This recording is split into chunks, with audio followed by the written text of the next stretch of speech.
आप सभी को नमस्कार। दोस्तों, धनु राशि वाले जातकों का इस चैनल पे स्वागत है। इस वीडियो में हम आपको बताने वाले हैं जीवनी शक्ति और ऊर्जा के देवता ग्रहों के सेनापति मंगल का राशि परिवर्तन होने वाला है। तो इसका क्या परिणाम धनु राशि वाले जातकों के जीवन में देखने के लिए मिलने वाला है। तो देखिए, 28 जुलाई 2025 को सेनापति मंगल सिंह राशि से निकलकर पृथ्वी तत्वीय राशि बुध से प्रभावित राशि कन्या राशि में गोचर करने वाले हैं और आने वाले 13 सितंबर 2025 तक यानी 45 दिनों तक मंगल कन्या राशि में ही गोचर करने वाले हैं। मंगल की बदल रही चाल जहां समस्त 12 राशि वाले जातकों के जीवन में अलग अलग प्रभाव को देने वाली है, वहीं वृश्चिक धनु राशि वाले जातकों के जीवन में कैसा परिणाम मिलने वाला है। धनु राशि वाले जातकों के लिए मंगल देव राजयोग प्रदाता ग्रह माने जाते हैं, क्योंकि आपके पंचमेश त्रिकोण भाव के स्वामी हैं। अतः आपके जीवन में किन मामलों में आपको ये शुभता देने वाले हैं, वहीं किन मामलों में आपको सावधान भी रहना होगा। तो देखिए, मंगल देव के बारे में अगर हम आपको जानकारी दें,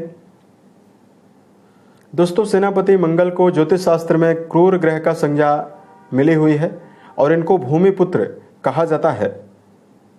मंगल को साहस और संकल्प शक्ति का, छोटे भाई बहनों का, ताकत का, अचल संपत्ति का, सौतेली माँ का, शरीर में बहने वाले खून का, टेक्निकल फील्ड और शरीर की क्षमता के द्वारा कोई भी जो कार्य होते हैं, इन सभी चीजों का कारक मंगल को माना जाता है। मंगल मेष और वृश्चिक राशि के स्वामी माने जाते हैं और मकर राशि इनकी उच्च राशि मानी जाती है। अब देखिए, किसी व्यक्ति की जन्म कुंडली में जब ये प्रभावी होते हैं, बलवान होते हैं, तो जीवन में कई प्रकार की सफलता देने वाले बन जाते हैं। अगर जन्म कुंडली में मंगल प्रभावी और बलवान हो तो सबसे पहले व्यक्ति को शारीरिक रूप से युवा, मजबूत और शरीर से हष्ट पुष्ट बनाते हैं। कुंडली में मंगल का बली प्रभाव जहां जातक को आत्मबल व्यक्ति को देता है, वहीं विपरीत परिस्थितियों में व्यक्ति एक निश्चित ऊर्जा के साथ टिका रहने पर विश्वास रखता है।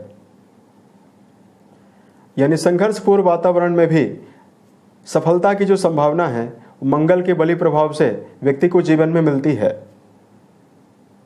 अगर जन्म पत्रिका में मंगल की अवस्था बेहतर हो तो खेल, सेना, शारीरिक क्षमता, टेक्निकल फील्ड से जुड़े हुए मामलों में बड़ी उन्नति व्यक्ति के जीवन में होती है। मंगल बलवान हो तो व्यक्ति अपनी साहस और अपनी ऊर्जा के द्वारा कोई ऐसा काम कर जाएगा जिसकी वजह से उसकी आने वाली पीढ़ियां उसे याद रखती है।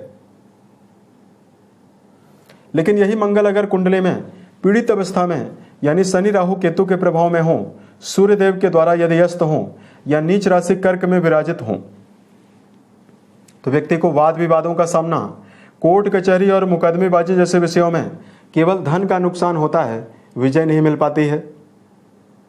शरीर में अल्सर, फोड़े फुंसी की समस्या, एलर्जिकल समस्या, बीपी और रक्त से जुड़ी हुई बीमारियां मंगल के दुष्प्रभावों से मिलती है। मंगल अगर कुंडली में कमजोर हो तो व्यक्ति के जीवन में कर्जों में व्यक्ति को डालते हैं।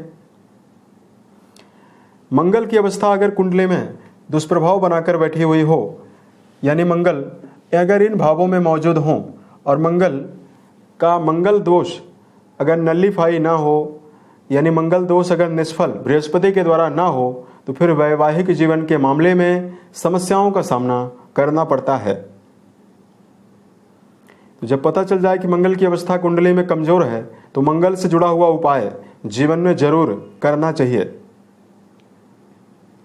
अब आइए हम आपको बताते हैं धनु राशि वाले जातकों के जीवन में आने वाले 45 दिनों में मंगल क्या मुख्य परिणाम देने वाले हैं। बताई गई जानकारी आपके चंद्र राशि के ऊपर प्रभावी है, तो आप इसे इसी आधार पर देखें। देखिए, आपके पंचम भाव के स्वामी और आपके 12वें भाव के स्वामी ये माने जाते हैं, जिनका गोचर 28 तारीख को आपके 10वें भाव में होने वाला है। अब कुंडली के 10वें भाव से कर्म, व्यवसाय, प्रसिद्धि और मान सम्मान के बारे में विचार करते हैं। यहाँ पर ये मौजूद होकर गोचर करने वाले हैं तो अपनी चौथी दृष्टि राशि के ऊपर डालेंगे।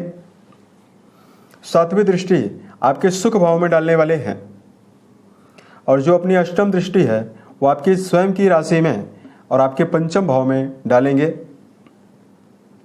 तो देखिए, सबसे पहले धनु राशि वाले जातकों को यह बता देना चाहते हैं, यही मंगल देव केतु के साथ पुराने समय में आपके नवम घर में पिछले 2 महीनों से विराजित थे, तो लगातार आपको लाभ देने के बजाय नुकसान आपके जीवन में ज़्यादा करवा रहे थे, क्योंकि इनका संबंध आपके व्यय भाव से लगातार बना हुआ था, पराक्रम घर से बना हुआ था और सुख भाव से बना हुआ था। लेकिन यहाँ पर मंगल की अवस्था आपके लिए बहुत ही बेहतर है। मंगल को यहाँ पर दिशा बल प्राप्त है और बहुत ही दिग्बली अवस्था में, अच्छी अवस्था में मौजूद हैं। सबसे पहले कर्म क्षेत्र के मामले में कोई भी समस्या यदि आपके जीवन में चल रही है, करियर के मामले में मंगल का यह गोचर जहां मान सम्मान को बढ़ाने का काम करेगा, वहीं धनु राशि वाले जातकों को कर्म क्षेत्र के मामले में मनोवांछित परिणाम देने वाला है। रुके हुए काम आपके जीवन में बनेंगे। प्रभावशाली लोगों के साथ आपके संपर्क स्थापित होने की संभावना भी बनने वाली है। अगर आप लंबे समय से मंगल से जुड़े हुए क्षेत्रों में कोई भी काम कर रहे हैं, जैसे अगर आप इस समयावधि में सेना, police, army, engineering, sports, medical field, यदि आप डॉक्टर हैं, नर्स हैं, टेक्निकल क्षेत्रों से यदि आपका जुड़ाव है, इलेक्ट्रिकल सामग्री बनाने और बेचने का काम करते हैं, या खुद इलेक्ट्रिकल फील्ड में यदि आपका जुड़ाव है, इन सभी फील्ड में जुड़े हुए जातकों को बड़ी उन्नति मिलने वाली है। टूर और ट्रेवल का यदि आप काम करते हैं, होटल, रेस्टोरेंट या ढाबे का संचालन करते हैं, तो भी धनु राशि वाले जातकों के लिए यह समय बहुत ही बेहतर रहने वाला है। यहां पर मंगल प्रभावी होंगे तो आपके जीवन में अगर कोई काम नहीं है, किसी नवीन कार्य व्यवसाय की तलाश कर रहे हैं, नवीन कार्य व्यवसाय के अवसर आपके जीवन में जरूर मिलेगा। यहां पर विराजित मंगल राशि के ऊपर लगातार प्रभाव देने वाले हैं। इसकी वजह से आपका जो व्यक्तित्व है साहसिक रहने वाला है। आप अपने साहस के द्वारा अभूतपूर्व कार्यों को करने के लिए और जीवन में मुश्किल कार्यों को करने के लिए भी जाने जाएंगे। मंगल अपने चौथे घर को प्रभावित करेंगे यहाँ पर, तो धनु राशि वाले जातकों निरंतर शनिदेव यहाँ पर ही मौजूद हैं। आपने निरंतर परिवार में बिखराव को भी देखा है। पारिवारिक जीवन के बिखराव और पारिवारिक विवाद लगातार आपके जीवन में लंबे समय से ही चल रहे हैं। अब देखिए, मंगल शनि दोनों आमने सामने रहेंगे तो देखिए पारिवारिक जीवन के मामले में काफी हद तक पुराने समय से चली आ रही समस्याएं आपके जीवन में कम होती हुई नजर आने वाली है। और यहां पर मंगल देव आपके जीवन में मल्टीनेशनल कंपनियों में यदि आप काम करते हैं, विदेशों से संबंधित कोई भी काम कर रहे हैं, विदेश में रहकर अगर आप कोई भी काम कर रहे हैं, उसमें आपको बड़ी सफलता मंगल के शुभ प्रभाव से मिलने वाली है। लंबे समय से कोई भौतिक सुविधा से जुड़ी हुई कोई वस्तु है जिसको यदि आप लेना चाहते हैं, भूमि है, भवन है, वाहन है, उसमें धनु राशि वाले जातकों को बड़ी सफलता मिलने वाली है। मंगल देव का संबंध कुंडली के 5वें घर से भी लगातार रहने वाला है, तो ऐसे में प्रेम रिश्तों को लेकर विशेष एनर्जी आपके अंदर विकसित होने वाली है। प्रेम जीवन के लिए समय बहुत ही बेहतर है। संतान के लिए समय बहुत ही अच्छा है।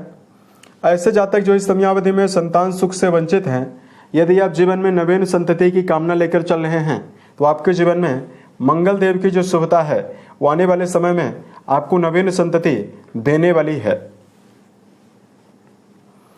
और देखिए, मंगल देव आपके शिक्षा भाव के भी स्वामी हैं। कुंडली का 5वां घर आपकी बौद्धिक क्षमता का और आपकी शिक्षा के लिए जिम्मेदार है। इसके स्वामी होकर आपके 10वें घर में दिशा बल प्राप्त करके अपनी 8वीं दृष्टि के माध्यम से स्वयं इसी भाव को खूब मजबूत बना रहे हैं। ऐसे में आने वाले समय में विद्यार्थी जीवन में जुड़े हुए जातकों के लिए 45 दिनों में एकाग्रता, शिक्षा के मामले में शुभ परिणाम मिलने की संभावना दिखाई देने वाली है। खासतौर से ऐसे विद्यार्थी जो कि मैकेनिकल इंजीनियरिंग या किसी प्रकार से इंजीनियरिंग, टेक्निकल फील्ड से जुड़े हुए क्षेत्रों की पढ़ाई कर रहे हैं, उनके लिए समय तो बहुत ही बेहतर रहेगा। प्रतियोगी परीक्षाओं के लिए भी सफलता की संभावना बनने वाली है। अब देखिए यहाँ पर विराजित मंगलदेव आपके जीवन में मान सम्मान भी आपको देंगे और ये मान सम्मान आपकी बौद्धिक क्षमता और आपकी वाक चातुर्यता और आपके व्यक्तित्व के द्वारा ही आपको मिलने वाला है। तो धनु राशि वाले जातकों के लिए मंगलदेव का जो प्रभाव है वो बहुत ही ज्यादा शुभता देने वाला है। अब देखिए शनिदेव के साथ मंगल का समसप्तक योग बना हुआ है। दोनों प्लेनेट एक दूसरे के परम शत्रु माने जाते हैं, अतः दो मामलों में आपको सावधान रहना है। कर्म क्षेत्र के मामले में कोई भी काम कर रहे हैं, वहां पर यदि आप कार्यों में अनियमितता आलस्य की वजह से करते हैं तो आपको करियर में चुनौतियां मिल सकती है। अतः करियर के मामले में आपको डटकर काम, नियमबद्धता के साथ काम करना होगा। दूसरा, पारिवारिक जीवन के मामले में छोटे मोटे विवादों को यदि आप नजरअंदाज करते हैं तो स्थिति आपके लिए ज्यादा बेहतर रहने वाली है। यदि आप विवादों को नजरअंदाज ना करके उसमें उलझने का प्रयास करते हैं तो मानहानि और पारिवारिक जीवन की समस्याएं भी आपको मिल सकती है। तीसरा, सेहत के मामले में आपको सावधानी रखना चाहिए। मंगल आपके द्वादशेष माने जाते हैं, तो अनिद्रा की समस्या आप जीवन में ना होने दें। अगर आप अनिद्रा की समस्या होने देते हैं तो आपको शारीरिक तौर पर समस्याओं का सामना भी करना पड़ सकता है। अब यदि आपके लिए धार्मिक उपायों की जानकारी दिया जाए तो धनु राशि वाले जातकों को इस समयावधि में मंगल से जुड़े हुए शुभ प्रभावों को अर्जित करने के लिए आंवले का सेवन करना या आंवले से जुड़ी हुई कोई भी वस्तु, चाहे वो आचार हो, कोई भी चीज यदि आप सेवन करते हैं तो आपको विशेष लाभ मिलेगा। उसके अलावा धनु राशि वाले जातकों, यदि आप इस समयावधि में मंगलवार के दिन सुंदरकांड या हनुमान चालीसा का निरंतर पाठ करते हैं तो भी आपको विशेष शुभता मिलने वाली है। बेजुबान जानवरों में बंदरों के लिए गुड़ और चने यदि आप मंगलवार के दिन देते हैं बंदरों को तो भी आपको विशेष शुभता मिलेगी। उम्मीद है ये जानकारी धनु राशि वाले जातकों को बेहतर लगी। अगर आपके जीवन में किसी भी प्रकार की समस्या है आप हमें जरूर बताएं। प्रत्युत्तर या अन्य वीडियोज के माध्यम से हम उसका समाधान भी करने वाले हैं। ओम नमः शिवाय।